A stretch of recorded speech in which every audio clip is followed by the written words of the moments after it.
عاجل من قلب المكسيك. الطائرات المروحية لا تتوقف، والنيران تلتهم الشوارع. 15 مليون دولار مكافأة لمن يأتي برأسه. واليوم هذا الرجل انتهى.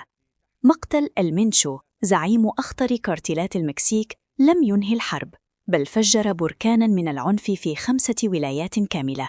وضغوط ترامب تؤتي ثمارها. فما الذي يحدث في المكسيك الآن؟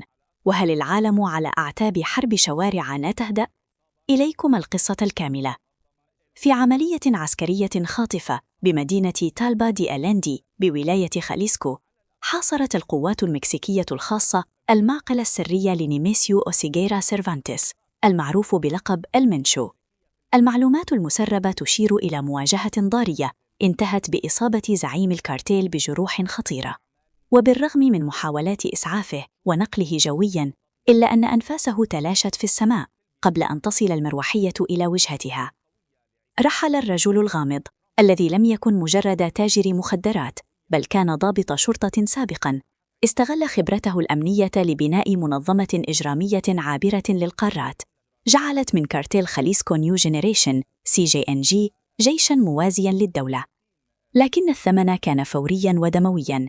ما إن تأكد الخبر حتى تحولت 5 ولايات مكسيكية إلى ساحات حرب. أتباع المنشو أطلقوا العنان لغضبهم: إحراق للمركبات، إغلاق للطرق السريعة بالمتاريس المشتعلة، وحتى مطار غوادالاخارا الدولي لم يسلم من الهجوم. المشاهد القادمة من هناك تظهر هلعاً غير مسبوق.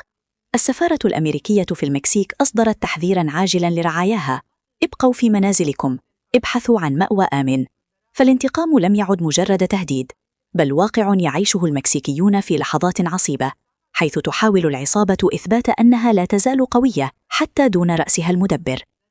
هذا السقوط لم يكن محض صدفة، بل جاء تحت مطرقة الضغوط الأمريكية. إدارة الرئيس ترامب لم تكتفي بالمطالبة، بل هددت بضربات عسكرية مباشرة وتدخل يتجاوز السيادة إذا لم تتحرك الحكومة المكسيكية. واليوم، بينما يحتفل البعض بهذا النصر الأمني، يبرز سؤال مرعب: من سيملأ الفراغ؟ كارتيل سينالوا المنافس بزعامة أبناء الشابو يراقب المشهد من بعيد، وقد تكون هذه اللحظة هي شرارة الانطلاق لأعنف حرب تصفيات في تاريخ أمريكا اللاتينية. مقتل المنشو قد ينهي فصلاً من الإجرام، لكنه فتح أبواب الجحيم في شوارع المكسيك.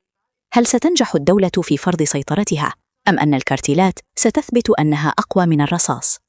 وأنتم ما رأيكم؟ هل تنهي عمليات الاغتيال الكبرى تجارة المخدرات أم تزيدها عنفاً؟ شاركونا آراءكم في التعليقات، ولا تنسوا الاشتراك لتصلكم آخر التغطيات العالمية.